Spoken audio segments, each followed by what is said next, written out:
Joining me now, two columnists from the New York Times, from Arlington, Virginia, David Brooks, from Princeton, New Jersey, Paul Krugman. I am pleased to have them here.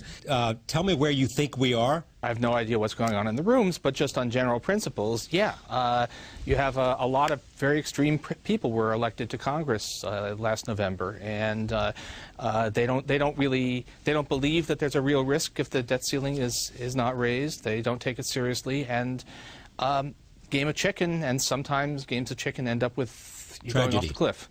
But that sounds like you're buying into a short-term deal to get past the debt limitations. Yes. We have no consensus in our political system. There is no center. We have no consensus about what ought to be happening. So if you try to strike a long-term deal, you're basically striking a deal that nobody actually believes in, that is not going to be adhered to. I think we buy some time. We shouldn't be negotiating at all about the debt ceiling, but we buy some time and give the voters another chance to weigh in. You know, a lot of voters voted Republican last year because they thought Republicans were going to protect Medicare from Obama.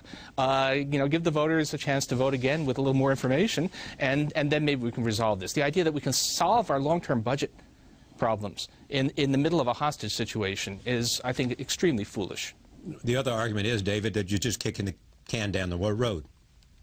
Right, and I would say that's Paul may be right. It may genuinely be true. There's no agreement. There's no middle ground there. There's no way to reach a deal. But I would say a couple things. First of all, you're risking a downgrade of the debt or a default. We really need to cut. I think some of the rating agencies have said this. We need to cut $4 trillion to sort of stabilize debt levels. And if we don't do that, that's really bad news. And then the second thing, I do think both parties may find it useful to have a framework. No, we're not going to write a plan that's going to dictate the next 10 years of politics, but both parties may find it extremely useful to have a framework going forward. And believe me, none of these plans are very specific. There's a lot of vagueness built into all of them. But they will find it useful because they want to be bound. In the 90s, when we did bring down the debt, there were certain rules put in place that bound both the parties, and they could blame somebody else. Politicians spend a lot of time trying to figure out how to blame other people for things they feel they have to do. And so, say you're a Republican, you probably want to bring Medicare spending down. But say you win the White House, say Mitt Romney wins the White House and you win both houses of Congress. Are you, as a party, unilaterally going to want to bring Medicare spending down? I really do not think you're going to do that. And if you're realistic, you'd like to have a process in place that was agreed on a bipartisan basis to do those things who you can then blame. I'm going to say, first of all, the threat of a downgrade, seriously, is all about the debt limit. It's not about, you know, in reality, the rating agencies are not going to downgrade the United States because they don't like long-run policy. That's a fake threat.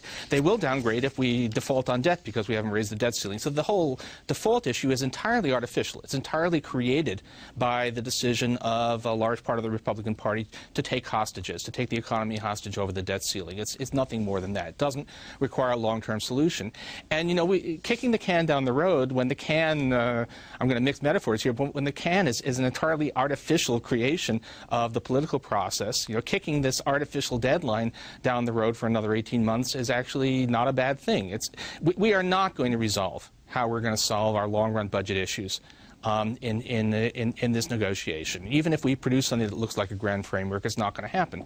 And so I think actually going small, going temporary, just getting this through until the voters have a chance to speak again is actually by far the wisest course. I suppose President Romney, if there is such, would like some cover, but you know, if there's something he wants to do, he should try to actually run on it in the election and sell it. Is the president? Yeah, I mean, here Paul and Charles Krauthammer agree on this that we should go small. I'm afraid of that one because I think no matter who wins, say Obama wins, he will have no incentive to move to the center. It makes it much harder to go for the deal. If the Republicans win everything, as I said, I don't think they're going to do anything serious. And so I think this is actually, even though it's fractious, I think this is actually our best moment in 5 years.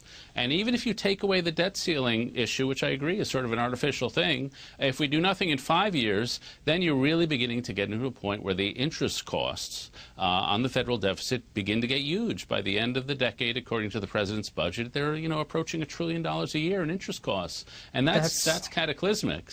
It actually isn't. I mean, the projections actually say that by the end of the decade, interest costs as a fraction of GDP will be about what they were under the Bush the Elder's presidency. I mean, this is a much exaggerated threat. There's a lot more slack in the arithmetic of the budget than people think. The only question is, when do the markets decide that we're a banana republic? That's a very different issue. If you want to do the mechanical arithmetic of interest, it's just not that big a deal. Paul, what would you do if you were asked to, with full power, to construct a deal?